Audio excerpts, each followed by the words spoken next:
Bienvenidos amigos a tu canal BioChannel y en este caso nuestra lección número 3, el llamado de Dios a la misión. Una linda oportunidad de profundizar en la palabra de Dios y poder entender cómo Él también quiere que usted y yo participemos en su misión. Bienvenidos.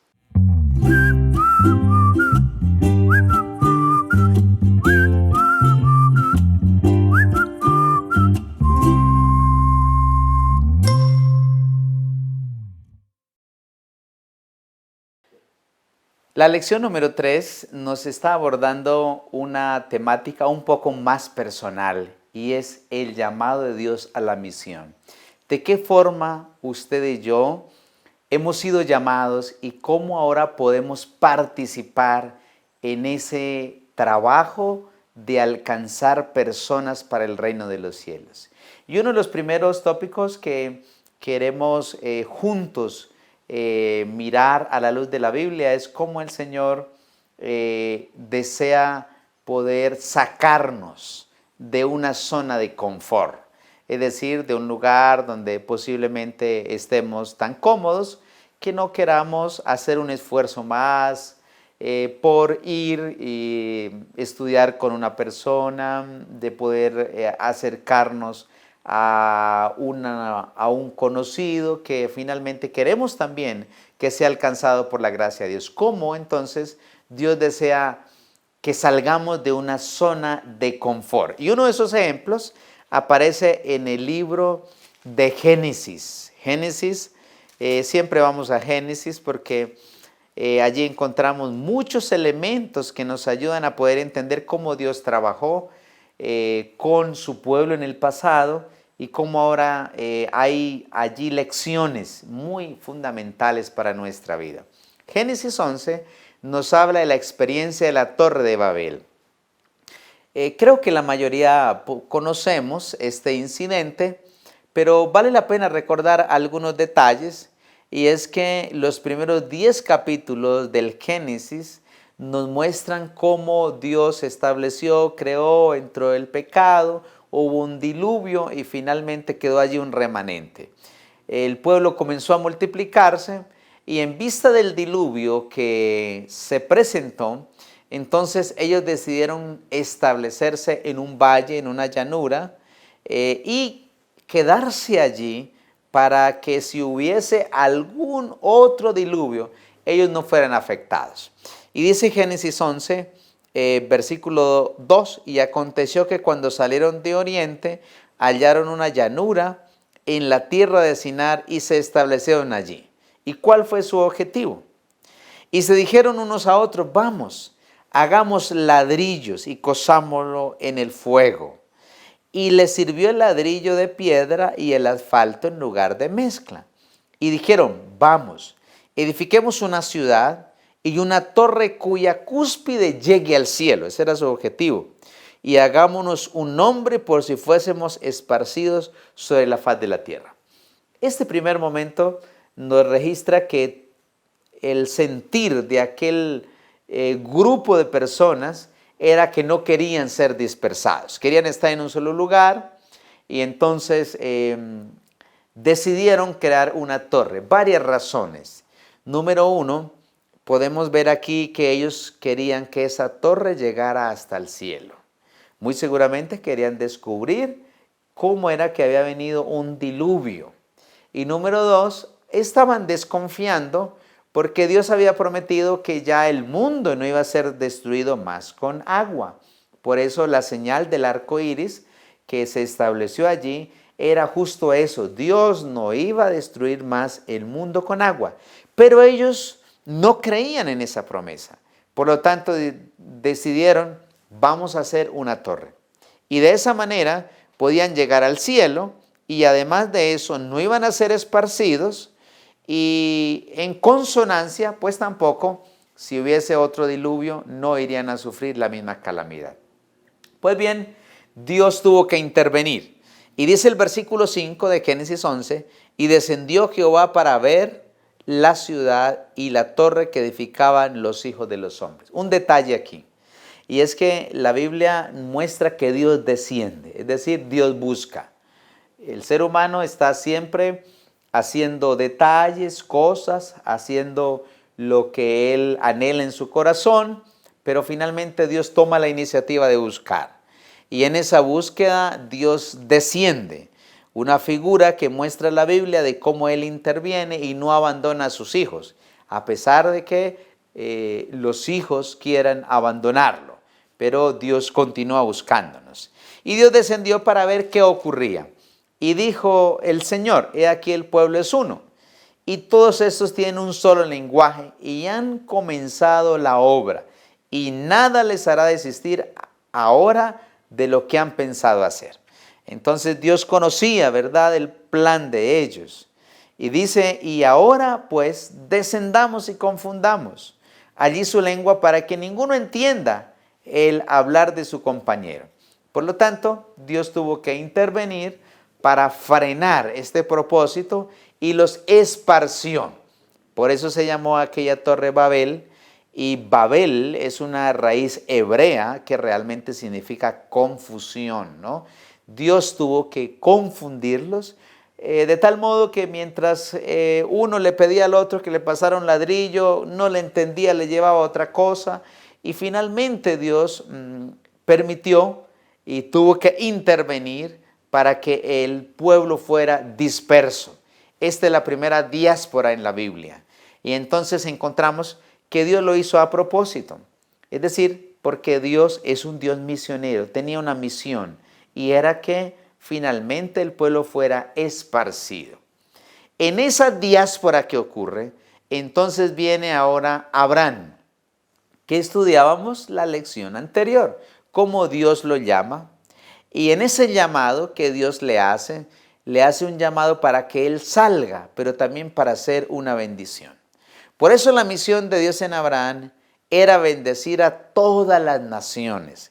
Y ahí tenemos en Génesis 12:2, y haré de ti una gran nación y te bendeciré y engrandeceré tu nombre y serás bendición. Bendeciré. La palabra bendecir aparece en estos dos versículos, Génesis 12, 2 y 3, alrededor de 4 veces. Es decir que finalmente lo que está buscando es que Abraham pudiera ser un canal de bendición para alcanzar las personas. Así como usted y yo hemos sido alcanzados por la gracia de Dios, ahora también Dios anhela que usted y yo podamos ser alcanzados y alcancemos a otras personas que Dios anhela tener en su reino. Y es así que en el libro de Éxodo, capítulo 19, antes de dar los mandamientos, nosotros encontramos justo esa experiencia que Dios le había dicho a Abraham. Y Génesis y Éxodo 19, versículo 4 dice, vosotros viste lo que hice a los egipcios y cómo os tomé sobre las alas de águila y os he traído. Versículo 5, Éxodo 19, 5. Ahora pues, si diereis oído a mi voz y guardareis mi pacto, vosotros seréis mi especial tesoro sobre todos los pueblos, porque mía es la tierra. Versículo 6. Y me seréis un reino de sacerdotes y gente santa. Estas son las palabras que dirás a los hijos de Israel. Por lo tanto, en este llamado de Dios a la misión, encontramos cómo es que Dios nos invita a salir de la zona de confort, de la zona de tranquilidad, como le ocurrió al pueblo en el caso del Génesis y la Torre de Babel, y como Dios llama a Abraham, lo llama para que salga a otro lugar, le menciona que él iba a cumplir una tarea muy especial, y esa promesa es extensiva ahora a Isaac, a Jacob, hasta llegar el Mesías. Ese Mesías que había sido prometido en Génesis 3:15, ahora tiene su cumplimiento en el Nuevo Testamento. Y nosotros encontramos en Mateo 1:21, cuando el ángel le dice a José que le darán el nombre de Jesús, porque él será el Salvador del mundo, hablando del Mesías que había sido encarnado.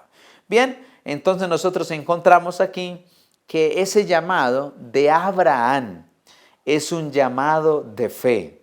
es un llamado a salir, es un llamado donde nosotros podemos ver cómo Él iba a ser un modelo a seguir y de cómo ahora su llamado viene a ser también un ejemplo para nosotros hoy poder seguir también el llamado que Dios nos ha hecho.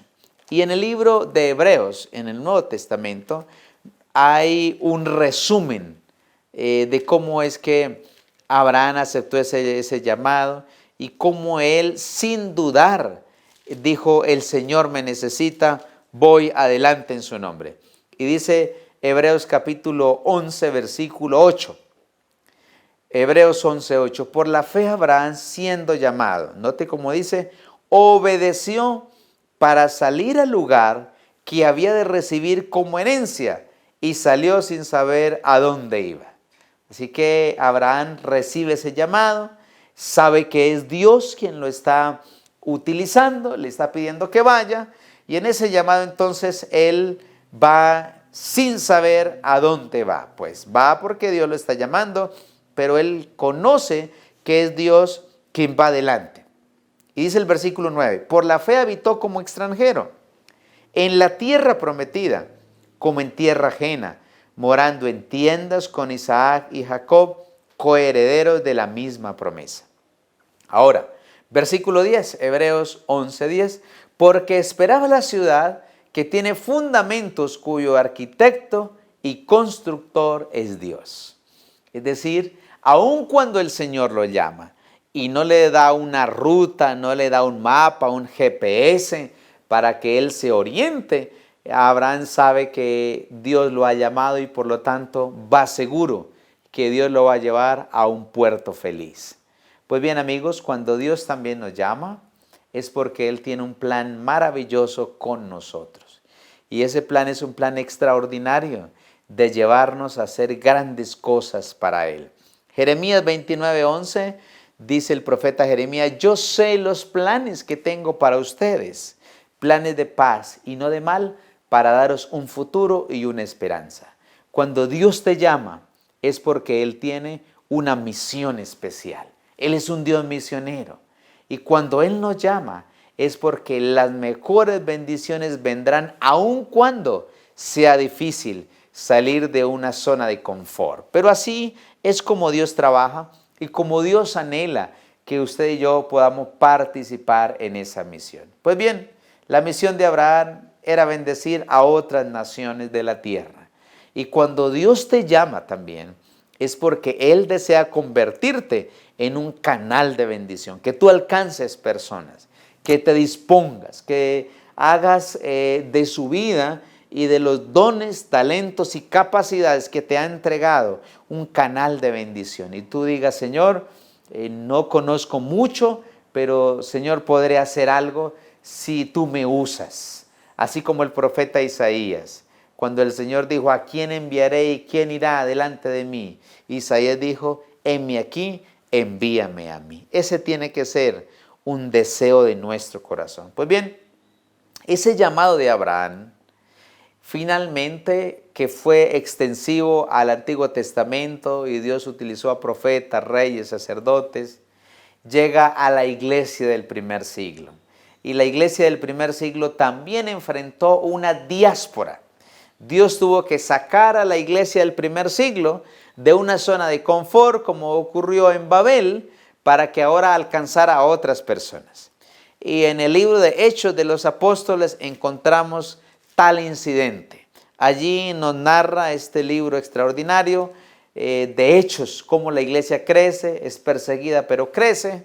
Y dice así en Hechos 1:4. Hechos capítulo 8, versículo 1 hasta el versículo 4. Dice, y Saulo consentía en su muerte, es decir, hablando de Esteban. En aquel día hubo una gran persecución contra la iglesia que estaba en Jerusalén. Pues Hechos 1:8 nos dice que me seréis testigo cuando venga el Espíritu Santo y me seréis testigos en Jerusalén, en Judea, en Samaria y hasta lo último de la tierra. Pues bien, Hechos 1:8 es la estructura del libro de los Hechos, porque el Evangelio en Jerusalén se desarrolla en los primeros 8 capítulos. El Evangelio en Judea y Samaria más o menos desde el capítulo 8 hasta el capítulo 12. Y después del capítulo 12 hasta el capítulo 28 es el Evangelio hasta el último rincón del mundo en aquel momento conocido. Por lo tanto, ahí está la estructura del libro de los Hechos. Pero en Hechos 1:4, Hechos 8, 1 al 4, que encontramos cómo el Evangelio está siendo predicado en Judea y en Jerusalén. Hay persecución. Y dice en aquel día una gran persecución contra la iglesia que estaba en Jerusalén.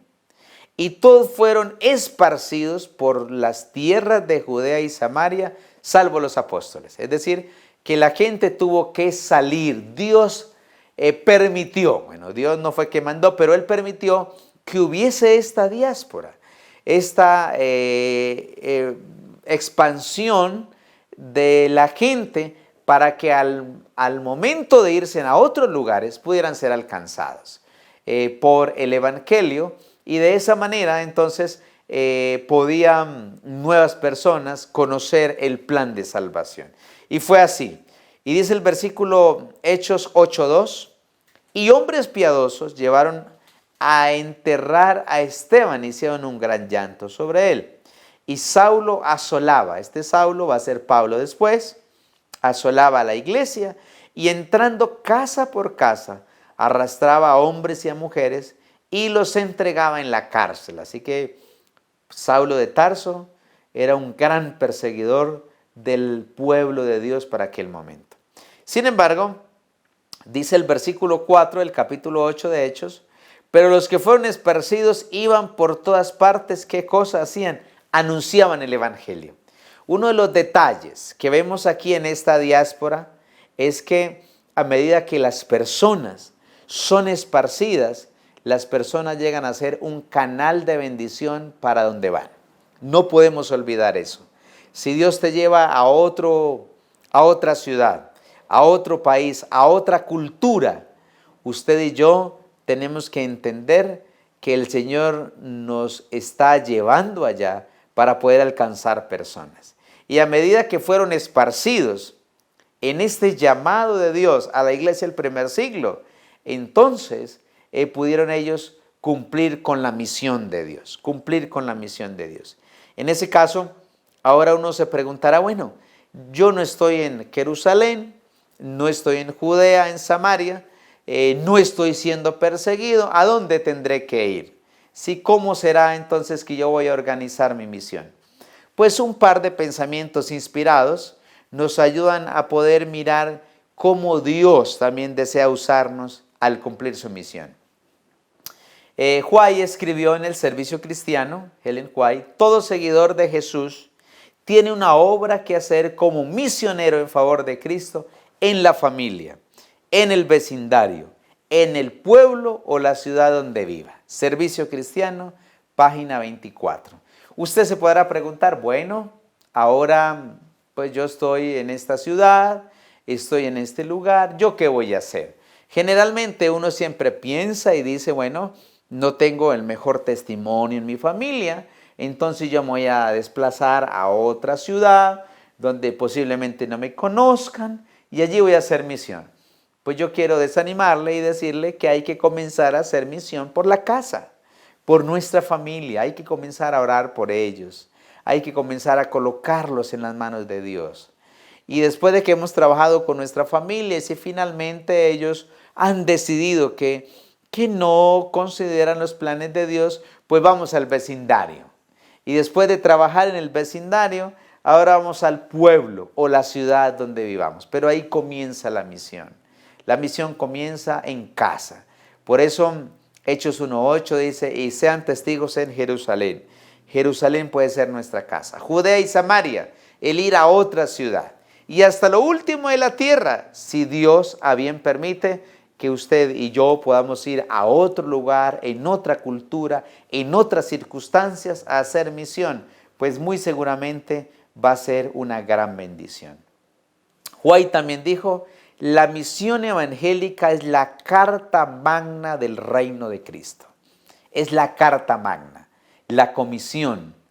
No debían esperar los apóstoles que la gente viniera a ellos. sino debían ir a ellos y a la gente con su mensaje.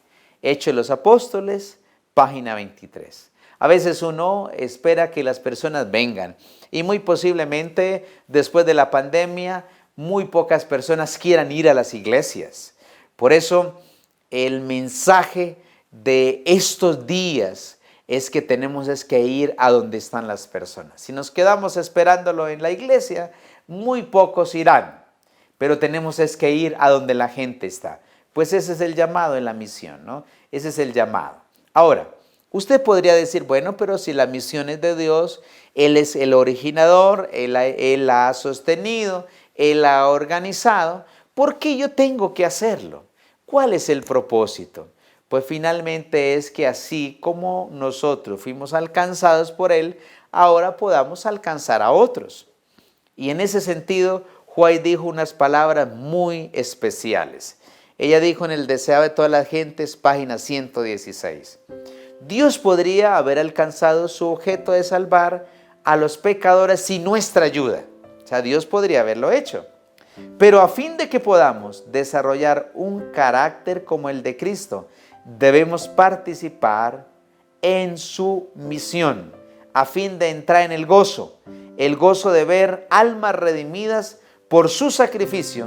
Debemos participar en las labores en favor de la redención. Pues bien, querido amigo, yo deseo que usted y yo podamos participar en el cumplimiento de su misión, que nos coloquemos en las manos de Dios, que luego de ser inspirados por estos tópicos bíblicos, ahora le digamos, Señor, ¿qué tengo que hacer? Sí, ¿cómo tú me vas a usar? Sí, ahora no tengo muchas herramientas, pero tú me vas a capacitar. Yo quiero colocarme en tus manos. Y por eso me gustaría que juntos podamos decirle, Señor, ahora yo también quiero participar en tu misión. He sido llamado, he sido alcanzado. No me quiero quedar, ¿verdad?, en la zona de confort. Quiero ser un instrumento en tus manos. Por favor, úsame y permíteme poder participar en alcanzar almas para el reino de los cielos. Si ese es su anhelo y su deseo, yo te invito a que puedas orar conmigo en este momento para decirle, Señor, por favor, ayúdame, úsame en el cumplimiento de tu misión. Oremos juntos. Señor, gracias por regalarnos el privilegio de conocerte. Señor, de ser inspirados por tu palabra, de entender que hemos sido alcanzados por tu misión y que ahora también tú deseas que podamos participar en ella como un canal, un instrumento de tu bendición. Capacita a cada hijo tuyo de tal modo que podamos unir esfuerzos y al hacerlo tú puedas venir pronto. Gracias, Señor, porque hasta aquí nos has sostenido. Síguenos usando y llénanos de ti para poder ser un instrumento en tus manos, en tu misión. Lo pedimos, lo agradecemos en el nombre de Jesús. Amén. Que Dios te bendiga, que el Señor pueda cada día usarte y podamos así hacer que Cristo venga pronto. El Señor te guarde.